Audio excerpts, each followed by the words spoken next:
Welcome to Everyday Buddhism, making every day better by applying the proven tools found in Buddhist concepts.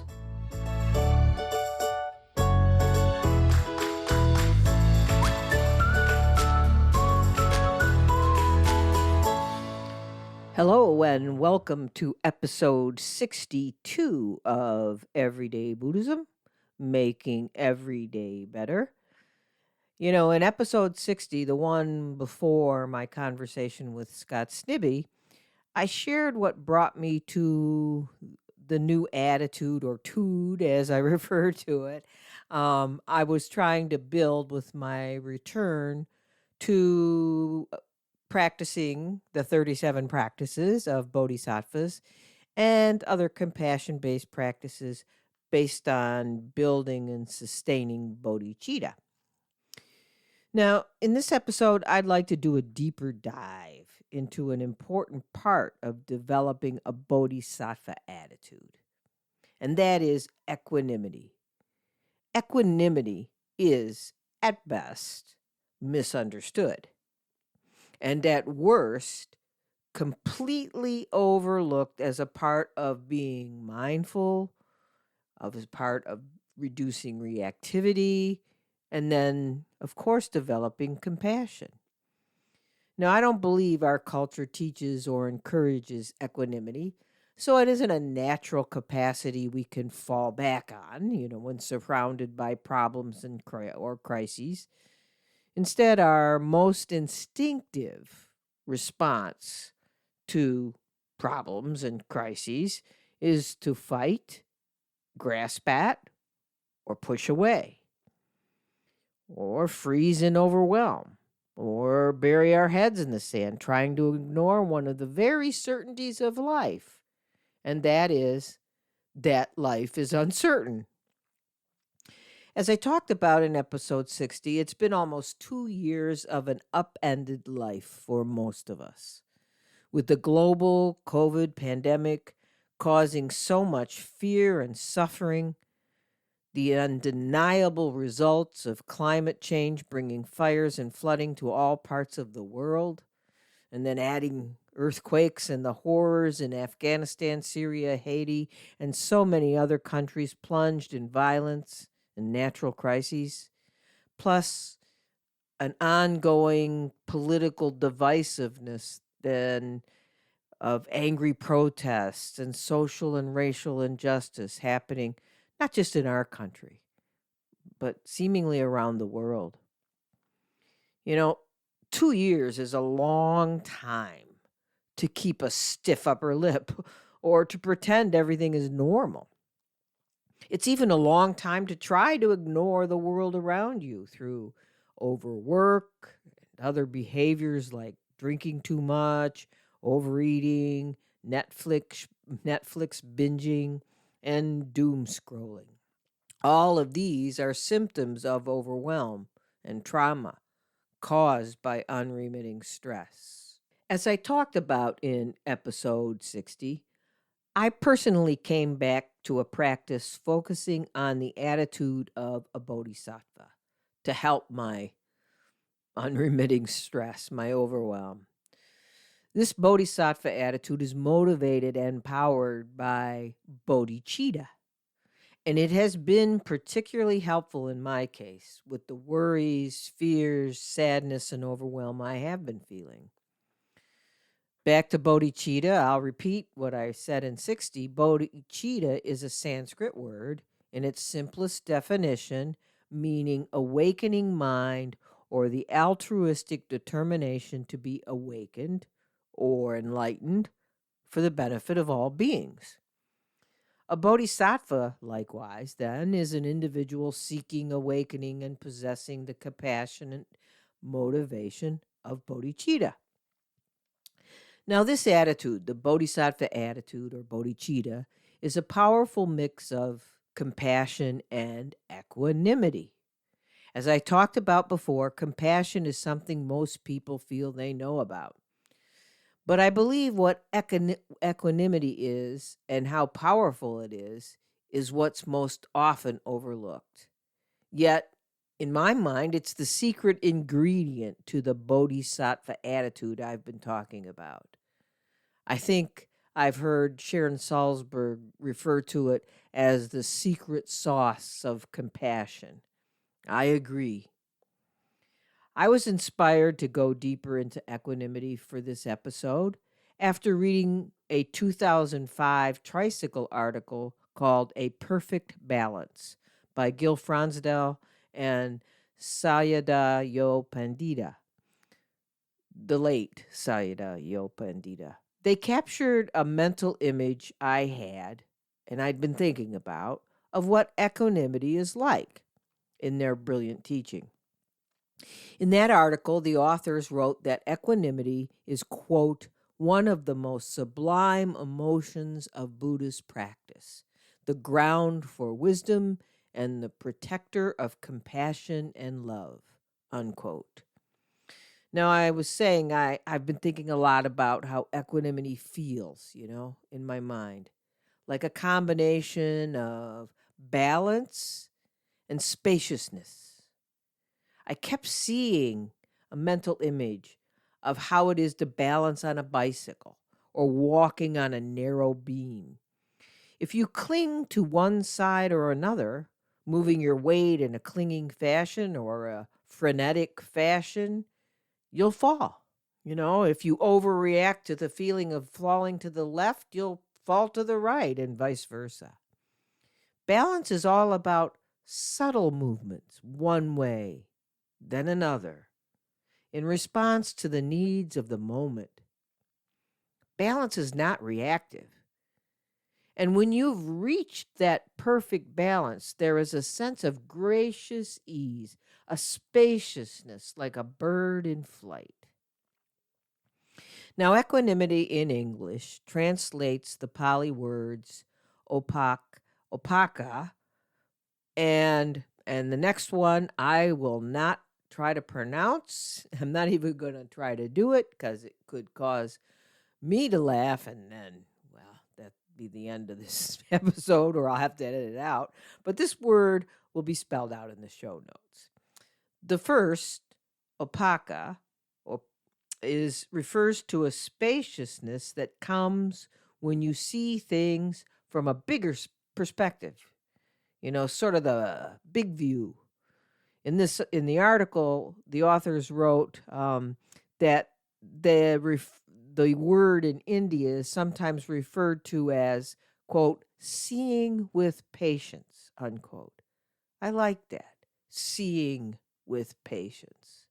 Now, that second that I wouldn't try to pronounce is a compound word, which is why I won't pronounce it.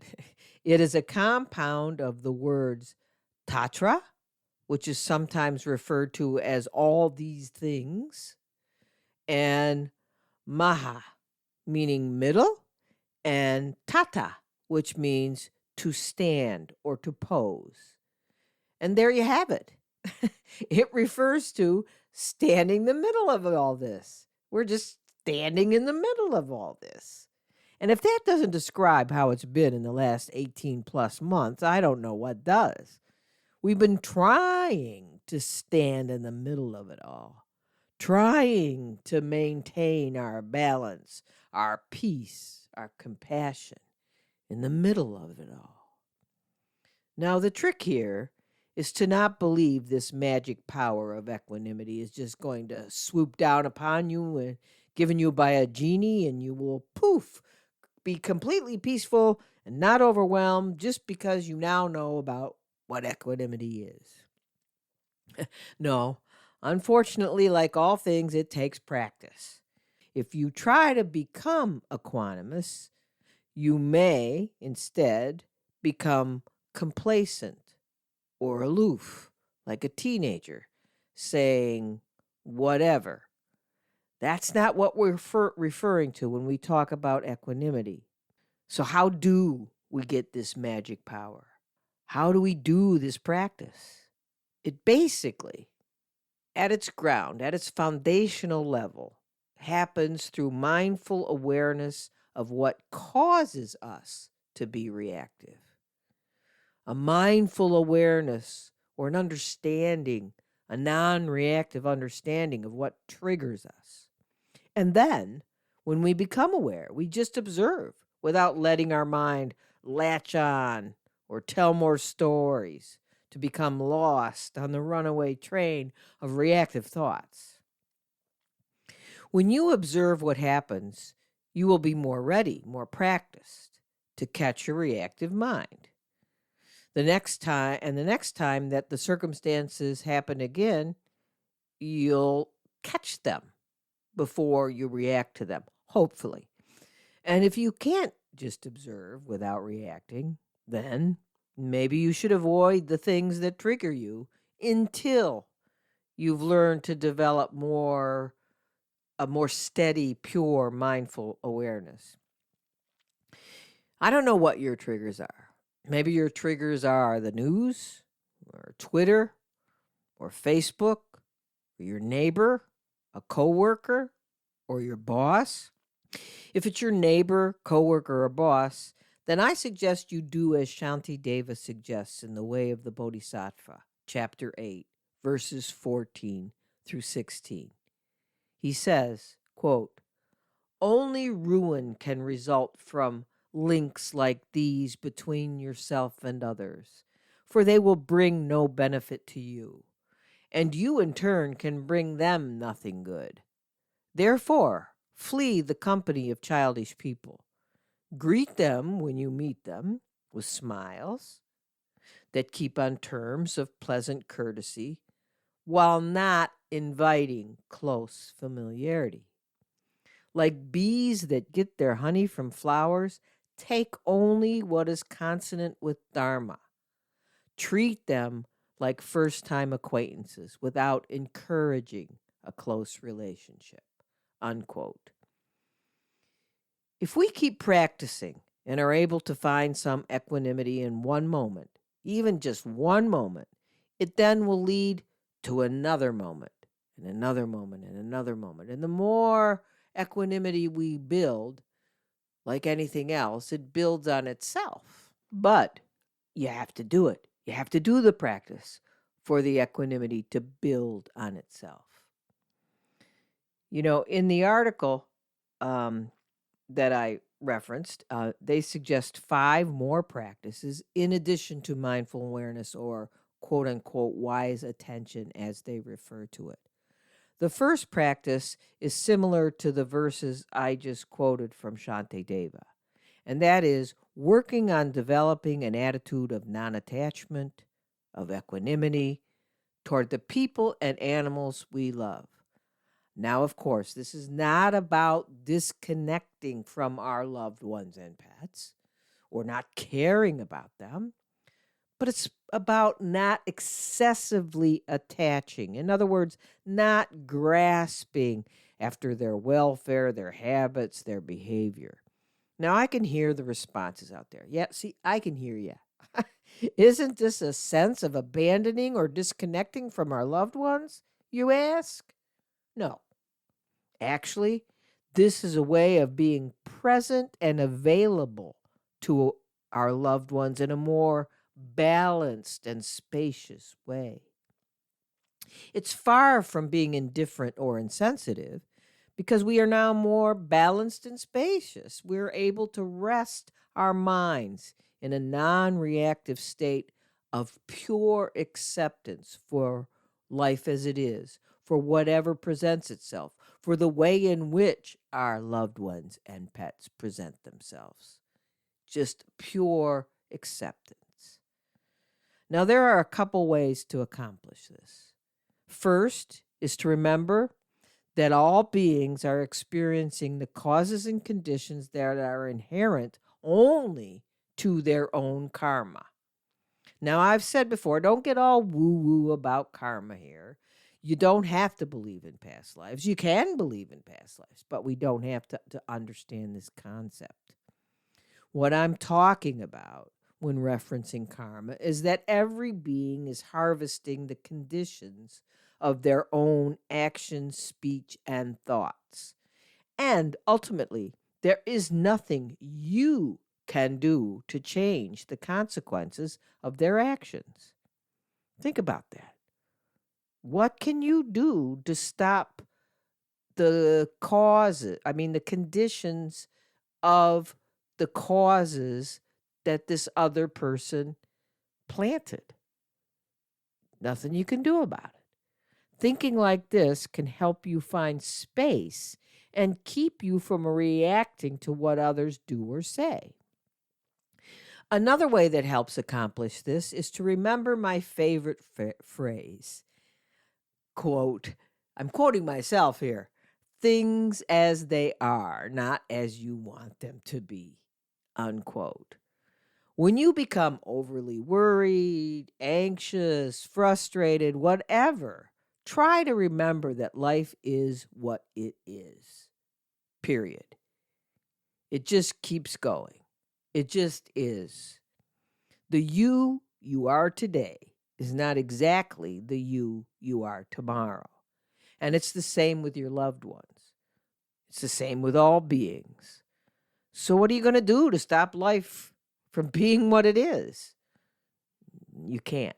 All you can do is respond to it as you see it in the moment. Respond to it as it is. Now, the second practice of the additional 5 practices is to do the same thing we did with our loved ones and pets towards inanimate things like clothing, your tech toys, your car, your favorite cup. All these things will rip, break, get stained, get stolen, quit working. Yeah, someday it's all going to happen. Everything is impermanent. And we forget that when we covet or grasp at our stuff.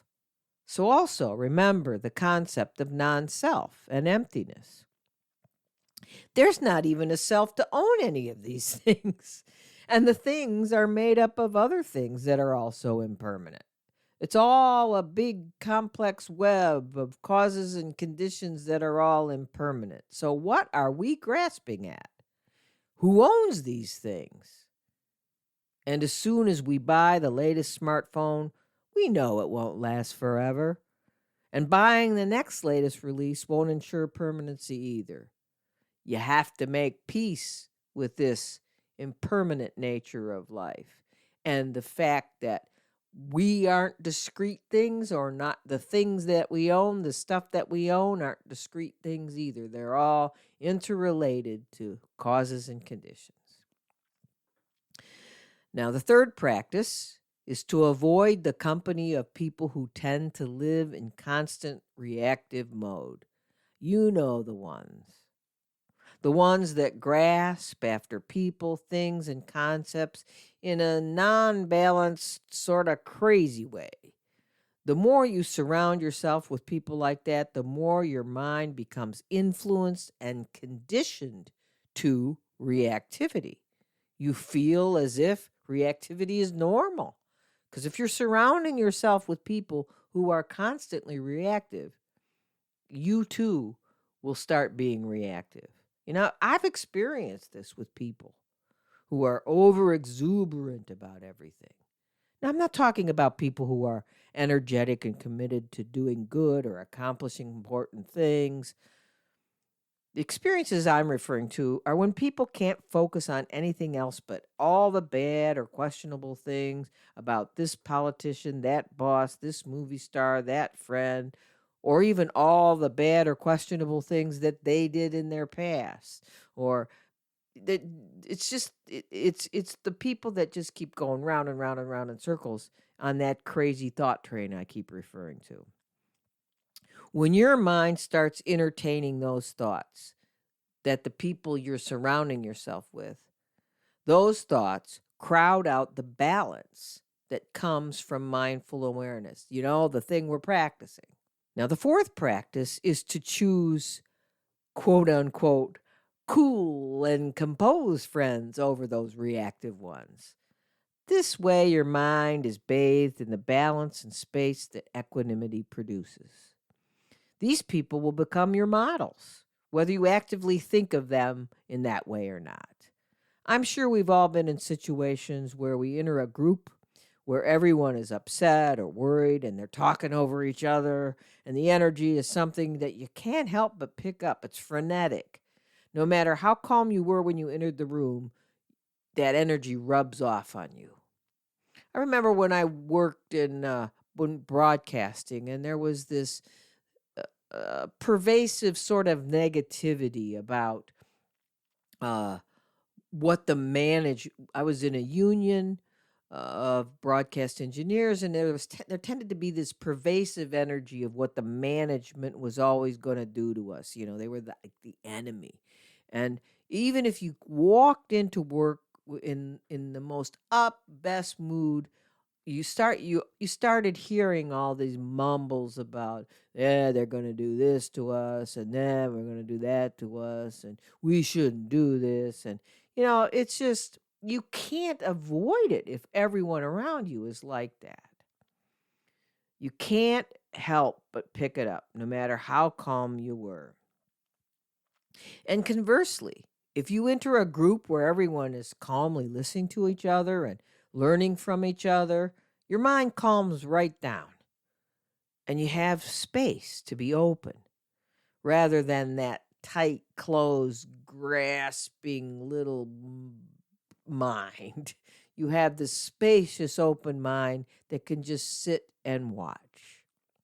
And that's how I actually got through that time in broadcasting. I had to learn not to, you know, engage in those conversations. I wasn't mean, I was nice, but I just went on and did something else, or I changed the subject so that I could, open my mind. This was really before I was practicing Buddhism, but it was like a almost an inherent way to protect my mind. Now, the fifth practice is to keep practicing.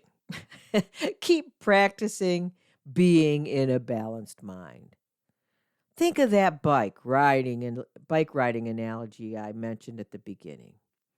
Keep that image of riding a bike in your mind, where you're making small adjustments rather than steering crazily to the left or crazily to the right. Keep making small adjustments as you practice mindful awareness until you're riding the bike with confidence and ease, pedaling effortlessly with the cool breeze of open air on your face. Now, that's it for this episode on the deep dive of equanimity. I don't think I'm quite done with equanimity yet. I think we'll probably do another episode on equanimity, but we'll stop for now on equanimity for this episode 62. I have a special treat coming up for the next episode. I have a special guest joining us. You may have heard of her. Her name is Kyra Jewel Lingo. She's a former nun from the Thich Nhat Hanh community.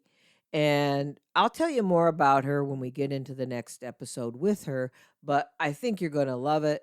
I'm looking so forward to it. And she too is going to offer multiple practices based on her experiences of dealing with the unremitting stress and overwhelm that's been happening in the past almost 2 years. So I hope you look for that coming up, hopefully very soon within the next couple of weeks. So again, that's it for this episode, but don't forget that you can join me and others in the private donation-supported Everyday Sangha that meets virtually via Zoom every other week on Saturday mornings at 10 a.m. U.S. Eastern Time. The Sangha is currently studying and practicing the 37 practices of Bodhisattvas that I referred to in this episode and episode 60 and I think episode 59. Stay tuned for the next episode with Kyra Jewel Lingo.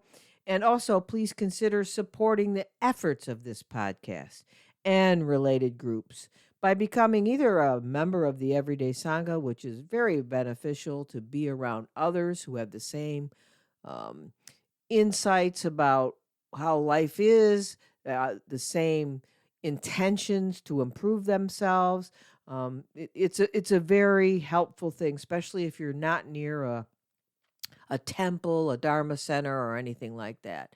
But we also have the community membership program. That's a $5 a month membership program where you support the efforts of this podcast. Keep it going so I don't have to do any advertising. You don't want to hear that. And if you do, you will have access as a community member to blogs, members only podcast, an education series I posted about, I don't know, a year ago, a private Facebook group, and the big news is we will be announcing the launch of our new Introduction to Buddhism study group as an offering to all community members as well as everyday Sangha members. And this Intro to Buddhism study group will hopefully launch at the first part of November, hopefully within the first 2 weeks. We're putting the final touches on it, and we're very excited to have it get going. So keep your eyes open for that announcement. Okay, so that's it. Until next time, keep finding ways to make yours and everyone's days better.